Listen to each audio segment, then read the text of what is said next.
Si Mel Tiangco, ang inyong kapusong totoo. Isang linggo matapos manalasang habagat, maraming lugar pa rin ang lubog sa baha.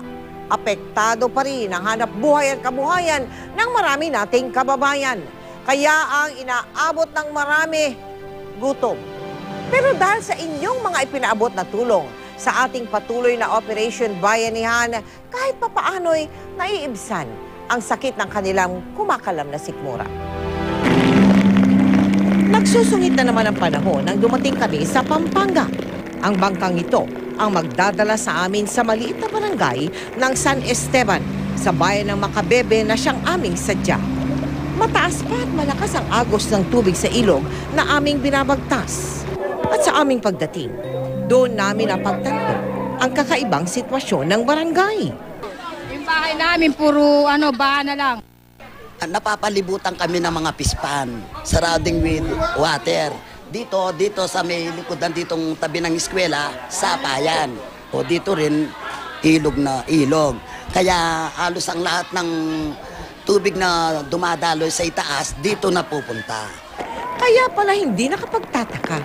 Tuwing may bagyo at malakas na pag-ulan, normal na raw para sa mga tao dito ang makaranas ng mataas na pagbaha.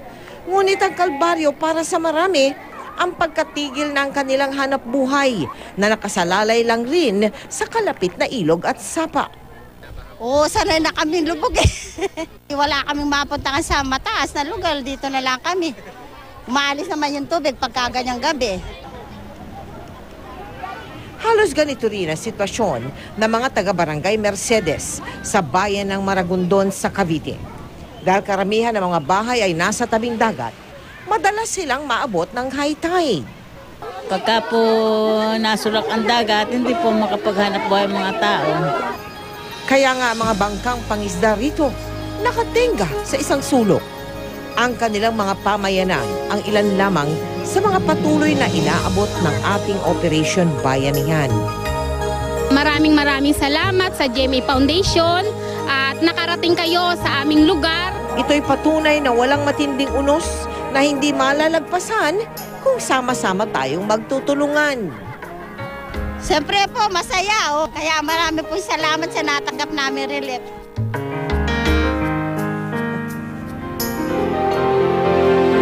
Umabot na po sa mahigit 76,000 tao ang natulungan ng ating malawakang Operation Bayanihan. At sa pagpasok ng bagyong Nando sa ating bansa, agaran din ang pag-aksyon ng GMA Kapuso Foundation.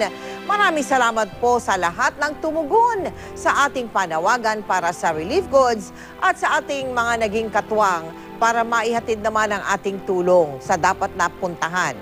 Sa ngayon po, umabot na sa 17,064,590 pesos and 92 centavos ang nalikom po nating cash at in-kind donations. Kabilang sa ating major cash donors ang Ultra Mega Multi-Sales at isa naman sa ating mga major in-kind donors ang Universal Robina Corporation. Para po sa mga pamilyang nasalanta, kailangan ng mga pagkain tulad ng bigas, noodles, delata at bottled water, mga ready-to-eat food, kailangan din ng damit, bagong underwear, tsinelas, banig, kumot, kulambo, tuwalya, toothbrush, toothpaste, sabong panlaba at sabong panligo.